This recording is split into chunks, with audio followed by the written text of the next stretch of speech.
நம்மளுடைய தேனிசை தென்றல் தேவா அவர்களுக்கு ஆஸ்திரேலியாவுல ரொம்பவே மிகப்பெரிய மரியாதைய வந்து செஞ்சிருக்காங்க.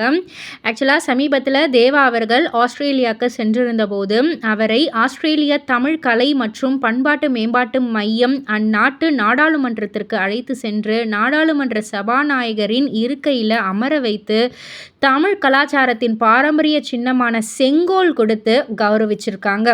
இது எவ்ளோ பெரிய ஒரு விஷயம் இல்லையா? மிகப்பெரிய விஷயம். அது மட்டும் இல்ல, இது தேவாவுக்கு கிடைத்த கௌரவம் மட்டுமல்ல, தமிழ் இசைக்கும், தமிழ் கலாச்சாரத்திற்கும், உலகெங்கிலும் உள்ள தமிழர்களுக்கும் கிடைத்த ஒரு மிகப்பெரிய பெருமை அப்படின்றதால, ரசிகர்கள் எல்லாருமே கொண்டாடிக்கிட்டு இருக்காங்க.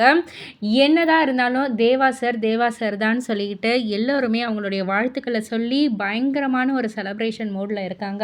இத பத்தி நீங்க என்ன நினைக்கிறீங்க? உங்களுடைய கருத்து என்ன அப்படின்றத கீழ உள்ள கமெண்ட் பாக்ஸ்ல குறிப்பிட்டு சொல்லுங்க. அண்ட் மறக்காம சினி வேர்ல்ட் சேனலை சப்ஸ்கிரைப் பண்ணி பக்கத்தில் உள்ள பெல் ஐகானை கிளிக் பண்ணிடுங்க.